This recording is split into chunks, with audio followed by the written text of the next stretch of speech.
অবশ্যই চ্যাম্পিয়ন হব এই প্রত্যাশাই রাখছি। কিন্তু গত বিশ্বকাপের ফাইনাল ম্যাচে যেই রেফারি ছিলেন এবার প্রথম ম্যাচে একই রেফারি আছে, জি। সবাই বলছেন যে 12 জন নিয়ে মাঠে নামছেন। জি অবশ্যই, গতবারের পূর্ণ অভিজ্ঞতা থেকে বলা যাচ্ছে যে আমরা আসলেই 12 জন নিয়ে নামছি, কারণ গতবারের জয়ের সাক্ষী যে ছিল এবারও জয়ের সাক্ষী সে হতে যাচ্ছে ইনশাল্লাহ। কি প্রত্যাশা করছেন, কত গোল দিবেন? আশা করা যায় যে 5-1 সর্বোচ্চ, 7 নয়, কারণ 7 তো আর আসলে যদি এখন আমরা সব কিছু তো জার্মানিকে যদি ফলোই করি তাহলে আমাদের নিজেদের অর্জনটা কি, সেজন্য যে ব্যতিক্রম কিছু হোক, আমরা চাই ব্যতিক্রম সব কিছু।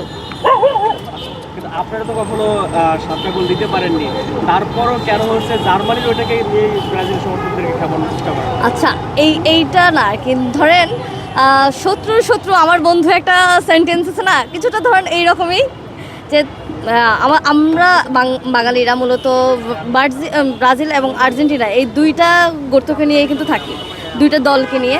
তো আমরা যেহেতু আর্জেন্টিনা করি, তো ব্রাজিলের জন্য বিপক্ষের দল যেই জয় করে সেটা আমাদের জয় মনে হয়, এটা হলো অন্যতম একটা কারণ।